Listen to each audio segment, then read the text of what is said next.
매주 이 시간은 한 가지 사연을 놓고 두 분의 전문가와 함께 어떻게 하면 더 나은 결정을 할 수 있을까 함께 고민하고 또 더 나은 방법을 생각해보는 그런 시간입니다. 한국인 심리학 콘서트, 오늘도 두 분과 함께 이야기 나누겠습니다.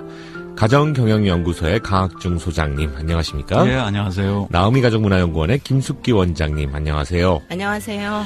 자, 두 분과 함께 오늘 사연 듣고 또 나라면 이런 경우에 어떻게 할까 함께 이야기 나눠보도록 하겠습니다. 먼저 사연 듣습니다.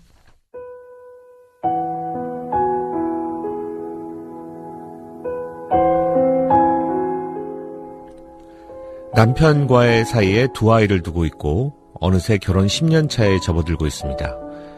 남편은 4년제 대학을 나왔고 저는 전문대학을 나왔습니다. 그런데 저희 집에서 돈을 버는 사람은 저밖에 없습니다. 저 혼자 벌어서 네 식구를 부양하려니 정말 힘들고 지칩니다. 결혼해서 한 3년쯤 됐을 때 남편은 직장을 그만뒀습니다. 당시 직장에서 받는 스트레스가 너무 커서 피부병이 생기고 가려워서 잠도 못 잘 정도로 힘들어했습니다. 그래서 결국 사표를 냈고 치료에 전념했죠. 그때부터 남편이 집에서 아이들을 돌보고 저는 일을 했습니다. 그런데 남편의 피부병도 다 나았고 아이들도 유치원에 다닐 정도로 컸는데 남편은 재취업할 생각을 하지 않습니다. 요즘은 남편이 살림을 하고 여자가 직장 다니는 경우도 많다고는 하지만 남편이 주부로서의 역할을 아주 잘하는 것도 아닙니다. 아이들 어린이집과 유치원에 데려다주고 데려오고 제가 퇴근할 때까지 함께 있어주는 것 정도를 하죠. 퇴근하면 저는 아이들 밥 먹이랴 다음날 반찬 해놓으랴 정신이 없습니다. 완벽하게 전업주부의 역할을 하는 것도 아니면서 직장은 안 나가고 아이들이 자고 제가 잠자리 들려고 하면 슬그머니 작은 방에서 게임을 시작합니다. 이렇게 산지 어느새 6, 7년이 돼가네요. 저는 남편이 많은 돈을 벌기를 바라는 것도 아닙니다. 다만 7, 80만 원이라도 나가서 버는 모습을 보고 싶어요. 하지만 남편은 취업을 하라고 하면 말을 듣지 않습니다. 처음 몇 년은 제가 퇴근하면 남편과 이런저런 얘기도 하면서 막걸리도 한 잔씩 하곤 했지만 이제는 매일 저녁 술 한 잔 걸치고 게임하러 들어가는 남편이 보기 싫어서 술상도 해주지 않습니다.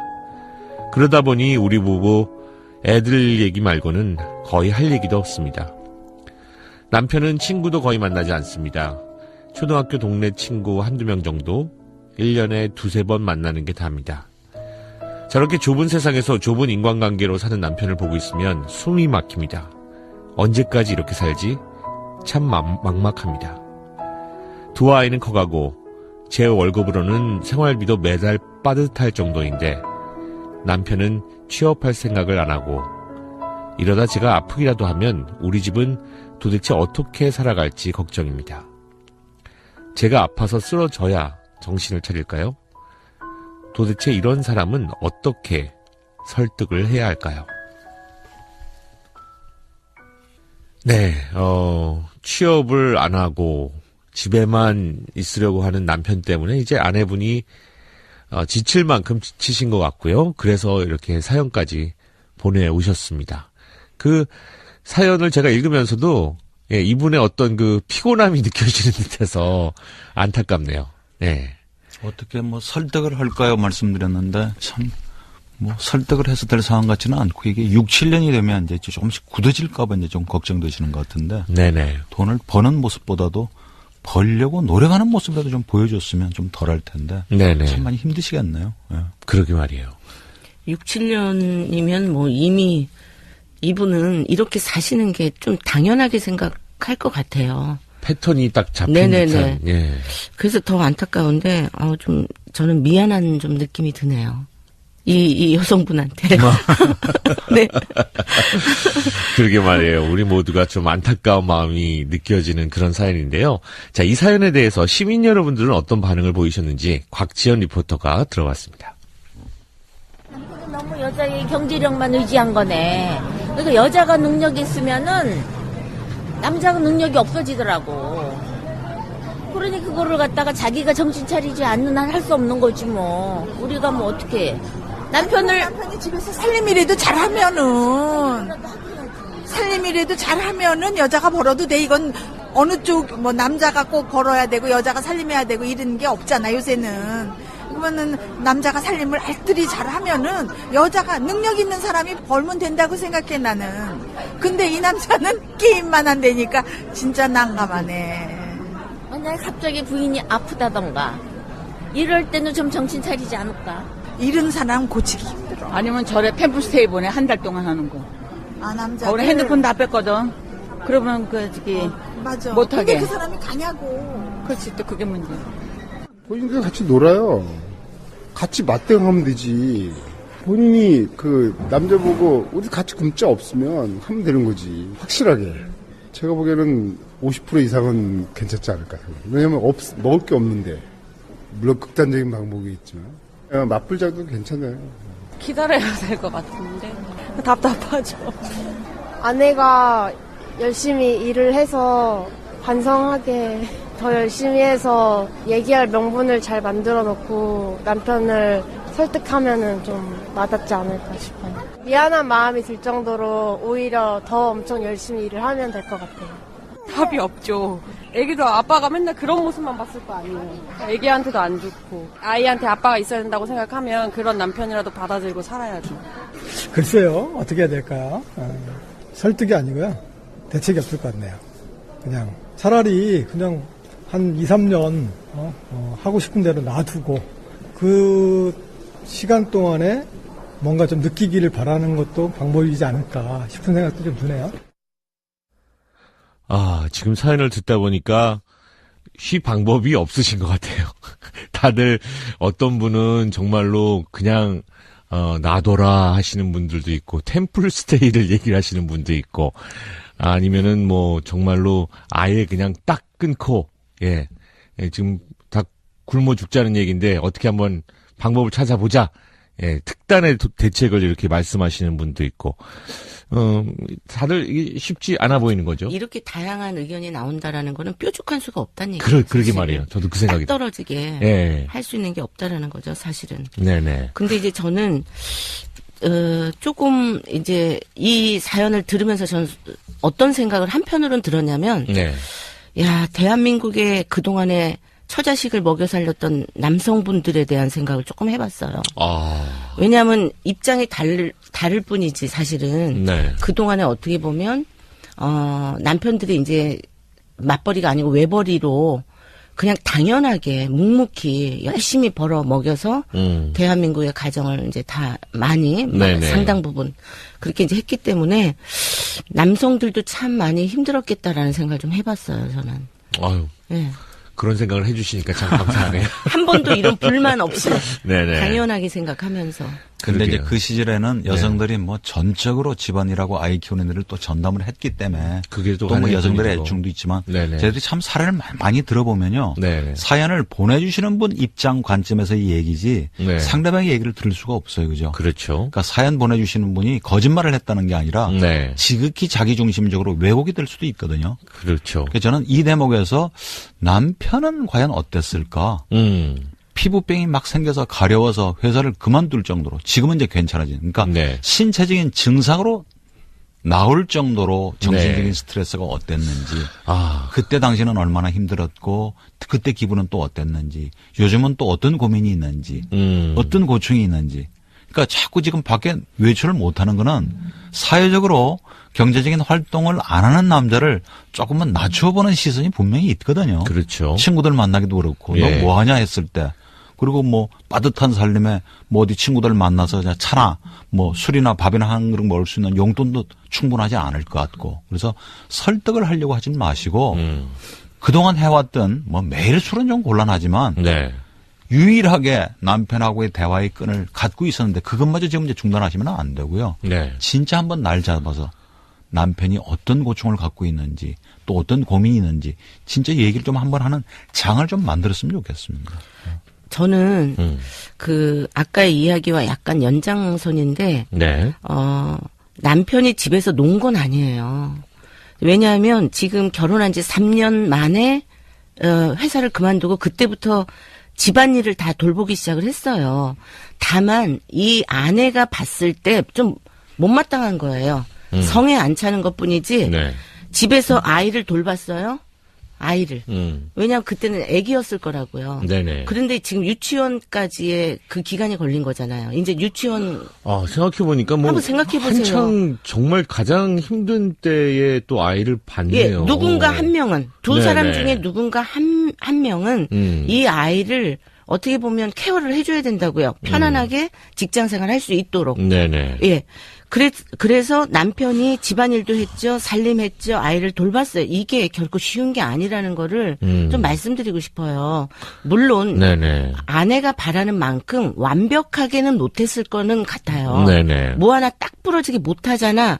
여기에 대한 불만적인 시선은 있을 수는 있는데 네. 그것도 어떻게 보면 남편이 예를 들면 집에 오면 아내가 허둥허둥대면서 아주 완벽하게 못해서 그때부터 같이 가사일도 좀 도와주고 아이 목욕도 같이 시켜주고 이제 이러잖아요. 네네. 그런 거를 보면 그리고 또 하나는 저는 그 게임에 대해서도 잠자리에 들려고 하면 슬그머니 게임을 한다라고 했는데 그 낮에 고된 거예요. 어떻게 보면 집안일 해야죠. 애 뒤치다거리 해야죠. 게임할 시간 없습니다.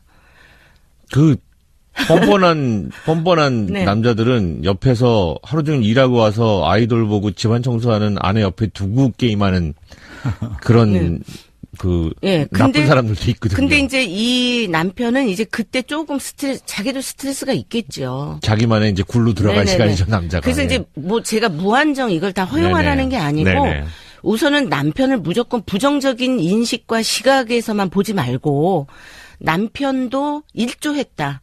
우리가 여기까지 살아가는 데 있어서 우리 남편도 나름대로 많은 이게 일조. 남편의 이런 역할이 없었으면 내가 사회생활을 못했구나.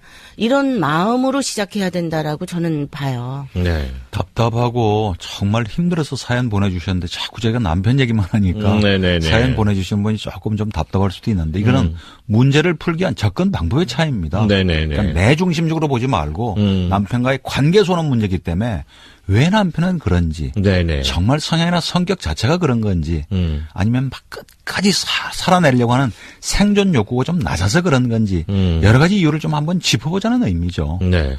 지금 모든 일이 그렇지만 사실 뭐 세상 살면서도 내가 이렇게 안 좋게 바라보던 것을 반대의 시선으로 상대방의 시선으로 바라보다 보면은 아이고 뭐 이런 입장이 있었네 깜짝 놀라는 경우들이 있거든요. 근데 지금도 이제 얘기하다 보니까 두 분 말씀 속에서 나왔던 것이 오죽 그 회사 생활이 스트레스였으면은 피부병이 와서 그것 때문에 회사를 그만두고 집에서 거의 요양하듯이 치료를 했고 그리고 이제 그 다음에 태어난 지 얼마 안 된 아이들을 이제 또 직접 키워냈고, 예. 어쨌든, 9시부터 6시까지 직장에 가 있는 동안에는 남편이 했을 거 아니에요? 네, 저는 그렇게 보고요. 그게 그렇게 쉬운 건 아니었다라고. 물론이죠. 왜냐하면, 사실은 바깥에서 일만 하는 사람은 그 고충을 잘 모를 때가 많이 있어요. 네네. 그러기 때문에 이제 그 부분에 대해서 좀 인정을 해주고, 그 다음에 이런 남편을 내가 선택한 거예요.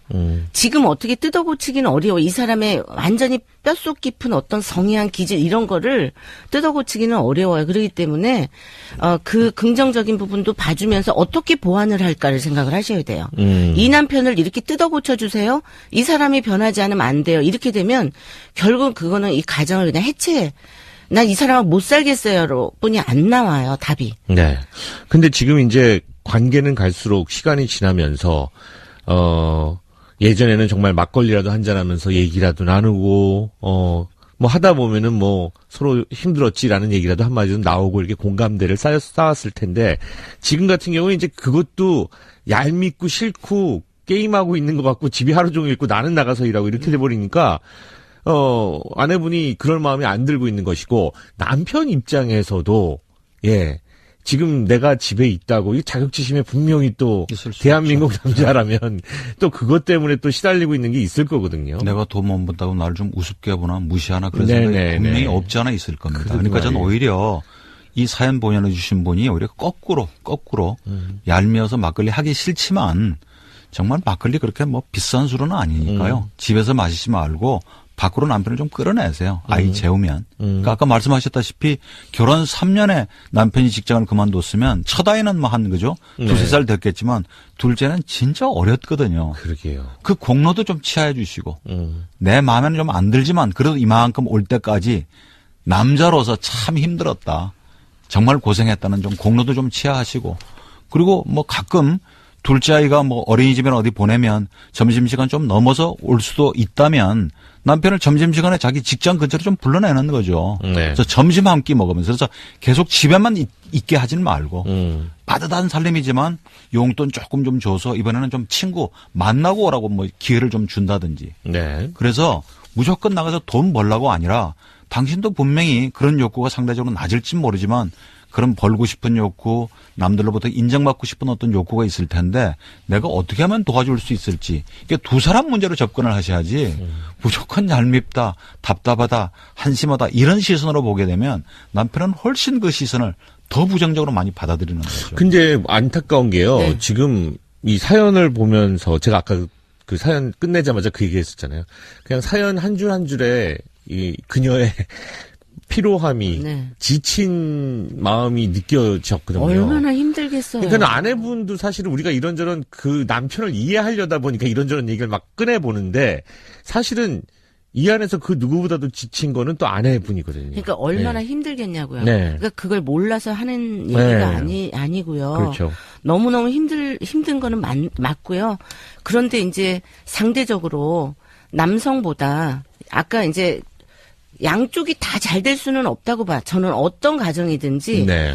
두 사람 다 함께 잘 되면 얼마나 좋겠어요. 그렇지만 예를 들면 뭐 경제관도 그렇고 어느 한쪽에서 돈을 잘 벌면 한쪽에서는 약간 좀 느슨할 수 있고 이런 그런 부분들이 있어요. 어느 가정이나. 네.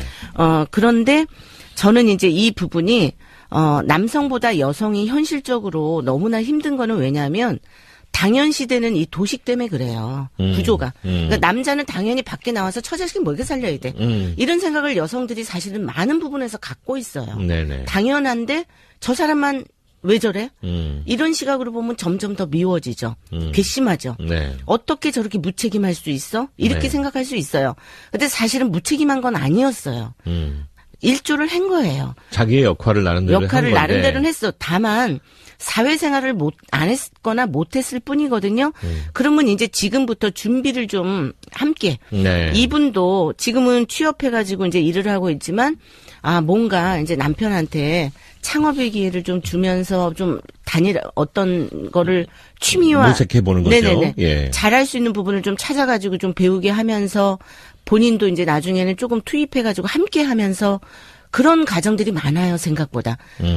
남편이 스스로, 열정적으로 뭔가 사회생활 못했을 때 아내들하고 아내와 함께 할 수 있는 것들을 좀 모색해서 찾아보면서 뭐 잘 되는 케이스 많아요. 네네. 좀 아내가 좀 주도적인 부분이 있을 수는 있겠죠. 기존의 방식으로 생각하면 근데 내가 나가서 일하는데 남편 사회로 다시 나와서 취업하고 돈 버는 것까지 내가 신경을 쓰고 이끌어야 되나 싶은 생각 드니까 또 그것도 화나거나 피곤하거나 짜증나는 부분이 있는 건데 그래서 이게 생각하기 나름인 것 같아요.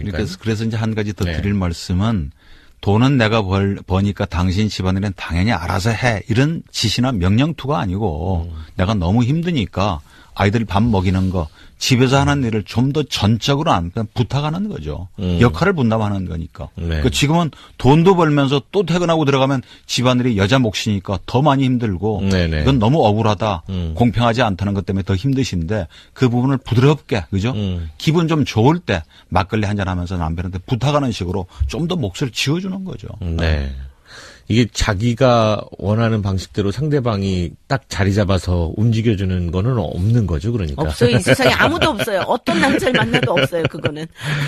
아이고, 참 힘든 그런 상황에서, 이끌어 나가고 계신 것 같습니다. 일단은 남편이 좀, 아내하고의 관계에 있어서만큼이라도 사회생활을 인간관계를 시작을 잘 해봐야지 그 다음에 뭐 나와서 딴 거를 하든지 말든지 할 수 있을 것 같아서. 네. 근데 이제 이 부분이 남편이 사연을 신청을 해가지고 네네. 저희 이야기를 듣는 게 아니고 아내분이 지금 신청을 해가지고 듣는 거잖아요. 우리의 네네. 이야기를.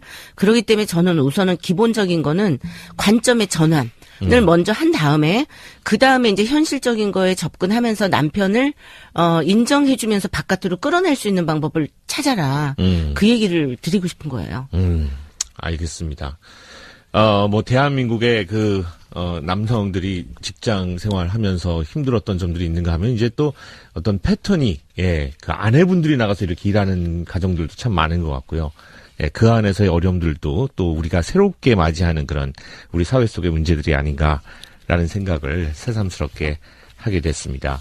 자, 오늘도 사연을 통해서 이 시대 한국인들의 고민을 나누는 시간 한국인 심리학 콘서트 가정경영연구소의 강학중 소장님 그리고 나오미 가정문화연구원의 김숙규 원장님 두 분과 함께 이야기 나눠봤습니다. 다음 시간에 뵙겠습니다. 예, 고맙습니다. 감사합니다.